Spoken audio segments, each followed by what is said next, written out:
Hi there. How the heck are you? Cindy Dole here, and this is Home Wizards, your radio home for all things home, garden, and life improvement. We're the show that's all about helping you figure out the ways, whether it's a small way or a big way, to really improve your home and improve your life and just make those spaces that you call home, whether it's inside or outside, a lot better, because there's so many things that you can do, and hopefully you're going to get some inspiration today with a lot of it focused on the outside, or maybe it's inside, depending, but it's definitely going to help you enjoy that green look that we have with the outdoors, right? So coming up, one of the things we're going to talk about as well is the cheap thing that you can do to your home. Doesn't require spending a cent. And in just a quick moment, I'm going to tell you about some things you can do, my 50 ideas for under $50. We got as far as like 30 last Saturday, so I'm going to finish out the list. Then we're going to head to the garden and help you with watering issues. Now, I always am dealing with this question, am I overwatering? I feel like I'm overloving my plants. Maybe as you're getting ready for a vacation, how do you make sure that your plants don't die, that they have enough water? What are some of the new gizmos? You've heard about these smart sprinkler controls. What are some of the things that you can do to really ensure that your plants are going to live and thrive? We've got a great expert with us who knows all about water and all about your garden, and he's going to coach us through it on what to do to really save water and save time and really make sure that your plants don't go kaput on you, right? Then later on, speaking of plants, everything you wanted to know about tomatoes. We have the Tomato King with us, and there's all kinds of new varieties, including one that we hear is called the Mortgage Lifter.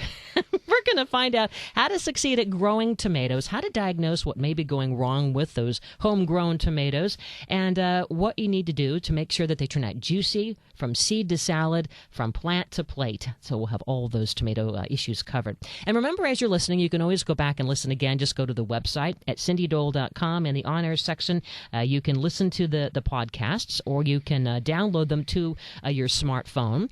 You can basically have the app. Just go to cindydole.com and take your iPhone or your Android and then wave that right across the barcode. And then you have all the shows you can take with you at cindydole.com. So I hope that you will also join the conversation that we have. In fact, on my Facebook page, we have this very cool thing going on right now. If you go to Facebook /follow Cindy, we are watching the progress of a little monarch butterfly.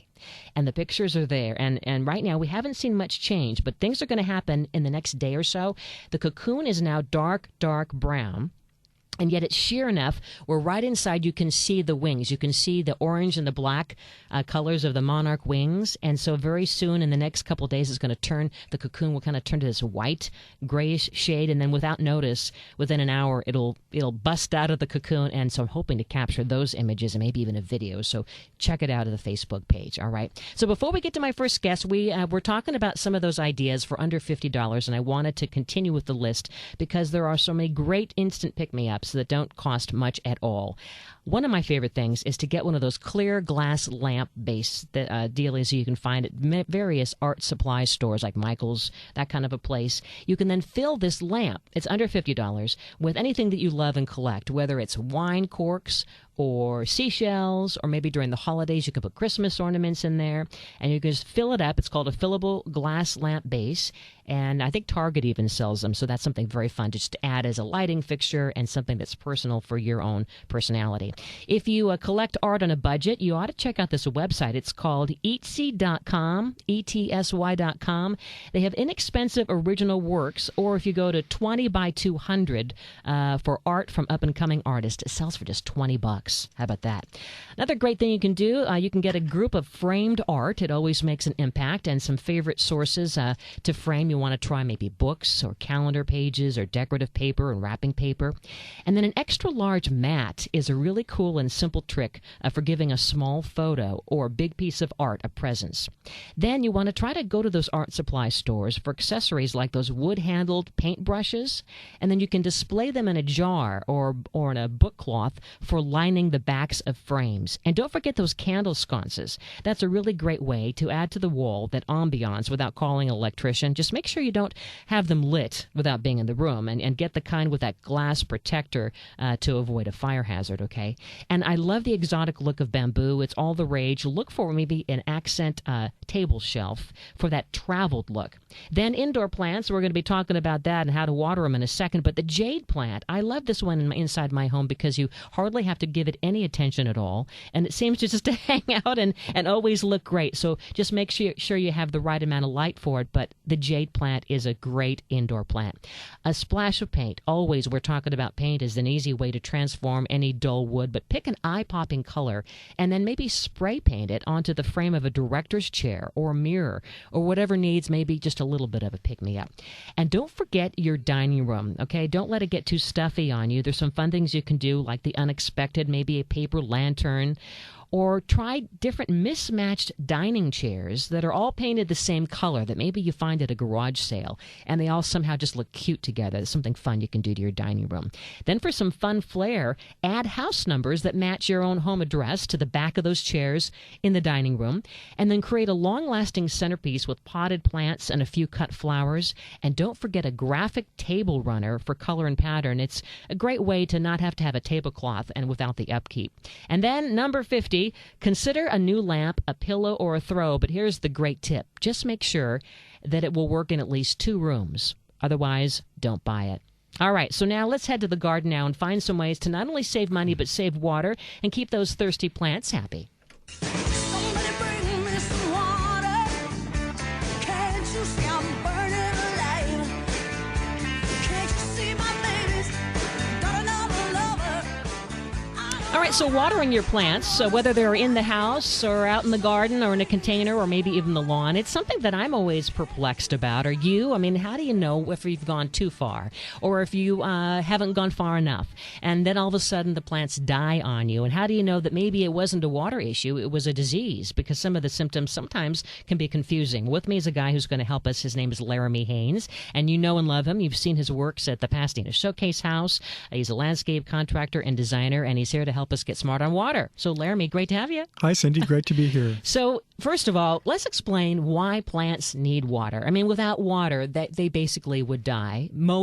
Just about every plant needs water. Even an air plant needs water, right? That's correct. It's part of their metabolism. If they're green and using sunlight to make carbohydrates, which is most plants, they need water.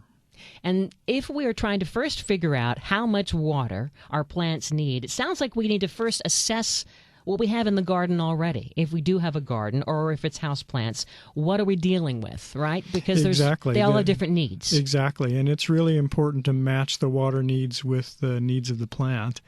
How much water you're applying so you don't over or under water. Do you think that most of us overwater? Doesn't it feel? It is actually the number one killer of plants, especially house plants, is too much water. And that leads to suffocating or fungal diseases, rot, which then, of course, destroy the plant. So too much water is definitely a consequence both in the house and in the garden. I mean, I think that we instinctively just enjoy watering our plants. There's something almost therapeutic about being out there and holding the hose, over a plant. You feel like you're being like you're nurturing your plant somehow, even though we want to conserve water and not just be doing that obsessively. But isn't that something that we're just connected with earth and water? It feels. Mm-hmm. Well, water is life. Yeah. I just got back from a trip to Egypt, and it's amazing. Oh, you did? To see the Nile, this beautiful green ribbon going through this absolute desert. The contrast is amazing, and it shows that water is life, especially for green-growing plants. But, we also have, we're in a drought, right? We need to conserve water, and so we're kind of in this push-me-pull-you thing. We need to be smart about how we're watering. Mm-hmm. And the best way to be smart about watering is really what you're trying to water, and that, in other words, the kind of plants that you're watering and what they need. It's not how water is applied. So, for example, drip or overhead irrigation. It's important, but it's not as important as what you're trying to water. If it's a hydrangea and it needs water 2-3 times a week versus, say, a salvia that the hummingbirds love so much, that is something that you can water once or once every other week. You can see that's a tremendous water savings, once or twice a week versus every other week. There's your water savings. So it isn't the how we water; it's the what we are watering. Wow. Exactly. That's really important. All right. Well, we're going to take a quick break. And when we come back, we're going to find out a little bit more about what we have in the garden, what we have in our home, and how to assess, first of all, what the water needs are, and then to kind of diagnose if something's looking limp or dried out, if we've killed it, or if there's time to save it, right? Exactly. Talking with Laramie Haynes, Cindy Dole here, Home Wizards, where we love to help you improve your home and improve your life. We're back in just a bit here on KFWB News Talk 980.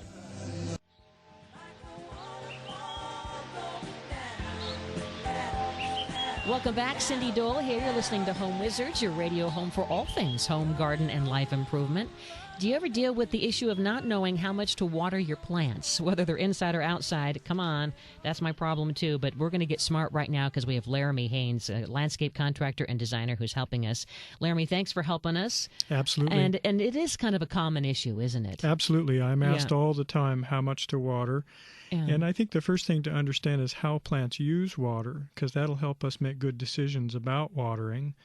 And remembering that plants need three things. They need water, of course, oxygen, and nutrients, like fertilizer.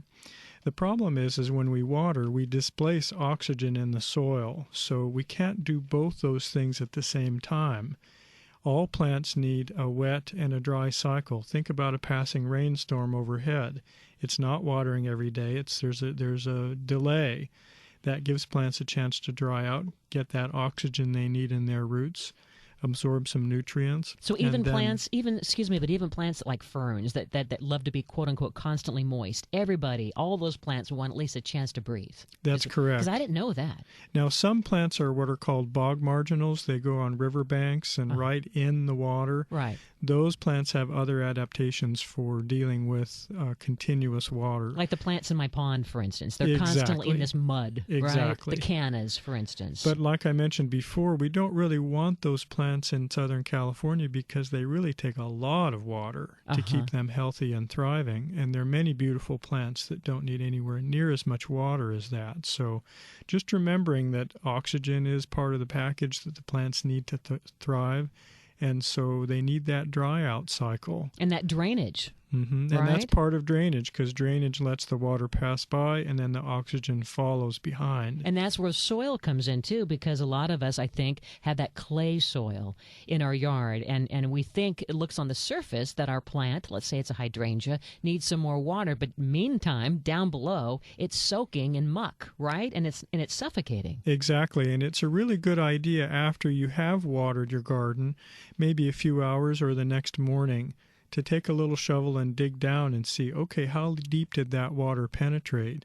And conversely, before you water, dig down a little bit. Maybe the surface, just as you say, is dry, especially in heavier clay soils. You don't actually need to water. It's just the top layer that's dry, and that's a very good way to tell. But the best is actually to look at the plant itself and see, is it up and perky and doing fine? In combination with checking the soil. Mm-hmm. The plants will tell you, and many plants will wilt and then they'll just perk right back up. Mm-hmm. But sometimes it isn't a wilting symptom. At least I've seen, it might lose leaves. Mm-hmm.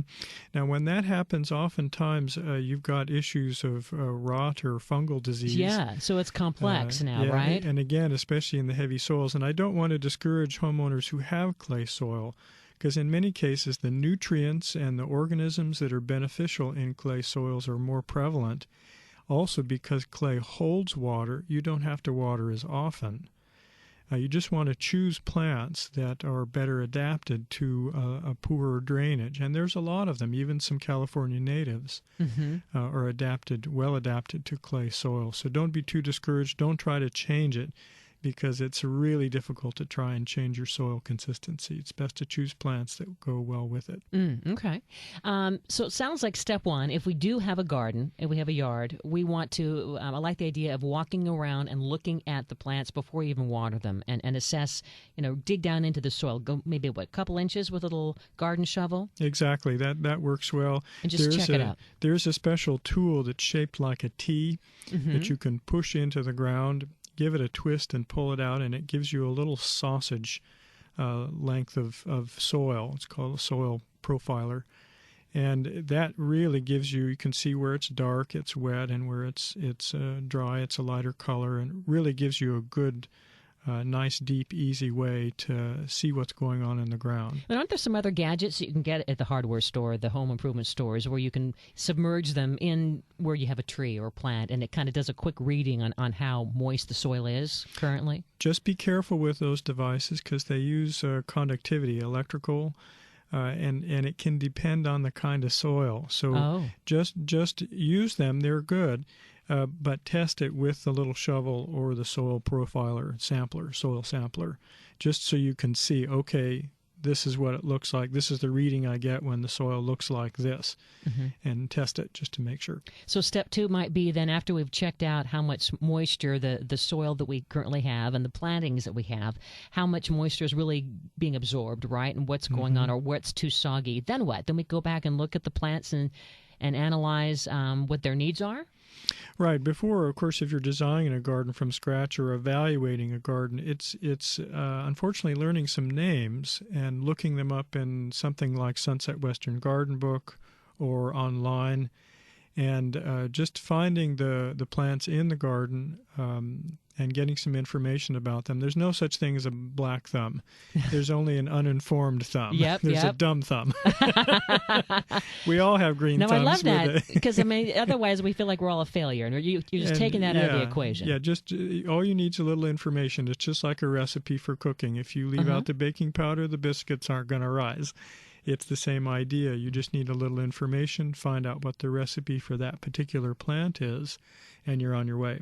Okay. And a great way to save water, too, is, again, look at those few plants maybe you've got in your garden that are heavier water users, and maybe you want to put those in a shadier spot or give them away so you don't have to water your whole garden just for those 2 or 3 plants that are more needy. Because, and you're speaking of that, where it is in a shady garden, it isn't just the soil, it's how much light it's getting, too, right? That's correct. correct. Going to make it thirstier. Exactly. Depending. If it's in full sun, maybe that plant can be just as happy in part sun, right? And then it would require less water? Absolutely. A great way to save water in general in a garden is to create more shade. Shade is as much an opportunity in a garden as it is a challenge. There are many beautiful shade-loving plants. Some of them are house plants that we've been talking about. Jade, you mentioned earlier, is very tolerant of shade, as are a number of others. And generally, a shady garden needs less water. So planting those trees around not too close to the house, around the outside edges of your garden, have a little afternoon shade. Morning sun, afternoon shade is a great recipe for growing a wide range of plants. Well, give us some ideas. Again, starting with outdoors, assuming that we have ground to plant them in. We'll get to the container plants and house plants later, but in the ground, what would you say are maybe your top 5 or 10 picks that are needing some water, but they aren't super, super thirsty and demanding plants? Do you have some? Some of the common ones, actually, agapanthus, daylilies, are surprisingly... They grow everywhere. They're sea lavender. I'm sorry to say some of the freeway plants, but that flower almost continuously. They're not always maintained very well, so they don't have a very good reputation for that. Lantana is one, society garlic, all of the succulents, of course. They do need water too, but not very much, not near as much as azaleas and hydrangeas. Yeah, it really is a deal where I've overwatered succulents and they get mushy, right? And then you've pretty much lost them if you've watered that much. But you also don't want to let them dry out for months at a time, because they'll also suffer from that. Okay. So again, it's some plants have a wider range of tolerance. They can be really dry and really wet. Some things have a narrow range, and you've got to really hit it precisely. It's like a souffle versus a biscuit. Back to cooking again. Well, it's so good to have you give us some advice on watering, because we have a lot more questions, Laramie. When we come back, I want you to help us with not only container plants and house plants, but the devices that are available to us right now, from sprinklers to some things that are, well, they're smart sprinkler controllers that we can maybe even get money back as an incentive, right? Exactly. You're listening to Home Wizard Cindy Dole, and if you need to figure out how to water your garden, I know you do. Don't go away. The fun continues here on KFWB News Talk 980.